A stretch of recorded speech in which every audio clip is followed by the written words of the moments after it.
नमस्कार मित्रांनो, पुन्हा एकदा तुमचं स्वागत आहे इन्फो मराठी 24 या यूट्यूब चॅनलवर। मित्रांनो, एक अत्यंत महत्त्वाची बातमी पेन्शनधारकांसाठी घेऊन आलेलो आहे। बातमी आहे, खासदारांनी केंद्रीय कामगार आणि रोजगार मंत्री यांना पत्र लिहून मांडल्या पेन्शनधारकाच्या वेदना।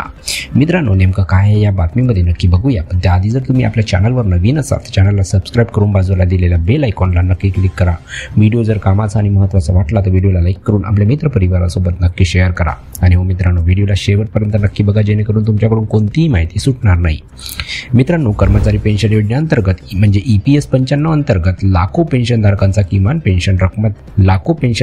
किमान पेन्शन रकमेत वाढ करण्याची मागणी पुन्हा एकदा जोर धरू लागली आहे। खासदार सुप्रिया सुळे यांनी केंद्रीय कामगार आणि रोजगार मंत्री डॉक्टर मनसुख मांडविया यांना पत्र लिहून पेन्शनधारकांच्या वेदना मांडल्या आहेत। हे पत्र दीर्घकाळापासून प्रलंबित असलेल्या मागणीचा पुनरुच्चार करण्यासाठी लिहिले आहे। निधीवर मिळणाऱ्या व्याजाच्या जास्त टक्केवारीने किमान पेन्शन देण्यात यावी अशी मागणी आहे। या संदर्भात प्राप्त झालेले निवेदन देखील पाठवण्यात आले आहे। सुप्रिया सुळे यांनी त्यांच्या चिंता दूर करण्यासाठी मंत्रालयाला त्वरित पावले उचलण्याची नम्र विनंती केली आहे। या व्यतिरिक्त महागाई आणि राहणीमानाचा खर्च लक्षात घेऊन पेन्शनमध्ये नियमित वाढ करण्याची तरतूद देखील सुरू केली पाहिजे।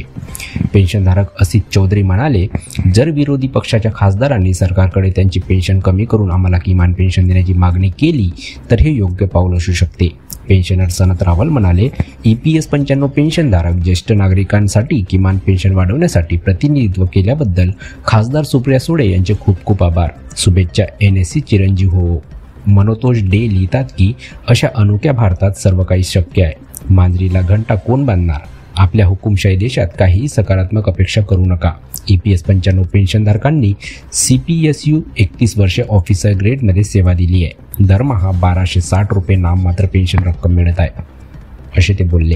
तर मित्रांनो, कशी वाटली ही कामाची आणि महत्त्वाची बातमी? जर बातमी कामाची आणि महत्त्वाची वाटली असेल तर व्हिडिओला लाईक करून आपल्या मित्रपरिवारासोबत नक्की शेअर करा। तसेच जर तुम्ही आपल्या चॅनलवर नवीन असाल तर चॅनलला सबस्क्राइब करून बाजूला दिलेल्या बेल आयकॉनला नक्की क्लिक करा। व्हिडिओ बघितल्याबद्दल खूप खूप धन्यवाद।